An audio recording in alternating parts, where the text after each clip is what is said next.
Hi everyone, it's Annalisa with Thanks, and today we're going to look at our settings. So you're going to click on the little cog at the upper right of your dashboard, and then we're going to take a look at mail preferences. This is something to take a look at because you can actually enact or toggle things on and off in here that can affect how your mail is sent, codings, and so forth. So the first thing you'll want to do is check your return address. The return address is what's going to land on your note cards, on your letters, envelopes, postcards, so it comes back to you. If you don't want to show the return address, you can turn it off, and then we'll send it out without a return address printed. Going down the page, you can also go down into Print Protect. This is actually pretty cool because if you want to add a proprietary coding that's going to eliminate smudging from postal scanning machines, toggle this bad boy on over here to the right.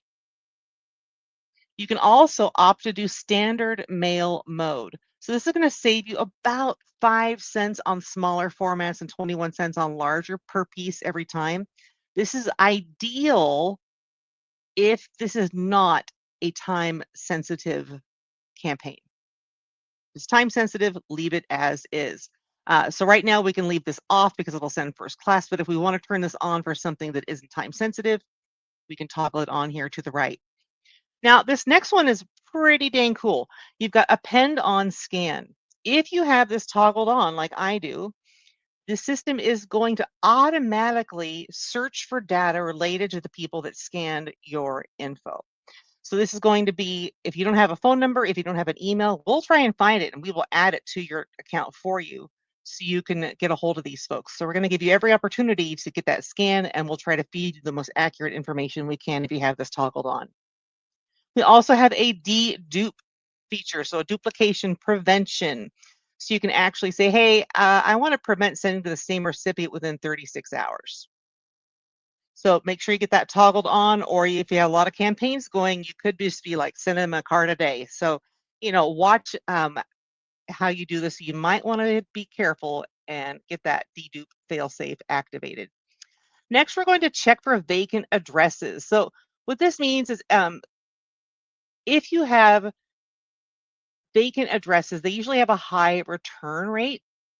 We only suggest disabling this if you're sending with new construction.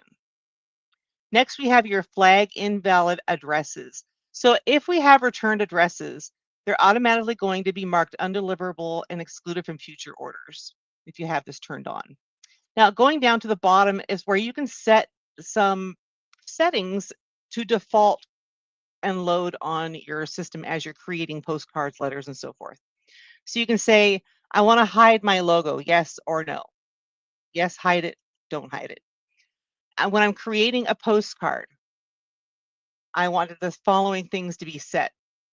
So I want to say it's a 4x6 card. The default recipient country is going to be the United States. And this is where I can go in and say, you know what, I always want to use the Prudent processor for my writing, or I want to use Quantum Quick or NeuroNomad.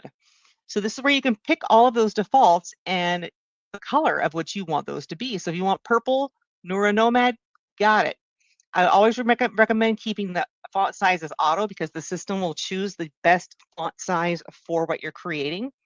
And then don't forget you can add realism on or off, meaning if you have it on, the system's going to add a little crossed out word so it looks like you scribbled something out and corrected it to give it that human authenticity element. So if you have that on, be prepared to see a little scribble on there when you get your proof, or you can leave it off and it will not have those realism points. And finally, at the end, click Save Changes. You'll see the successfully changed information here at the top right, and away you go. If you have any questions, drop me a line or book time with me by clicking your camera, taking a picture of that QR code on the upper left. And I hope you have a great rest of your day. Bye-bye.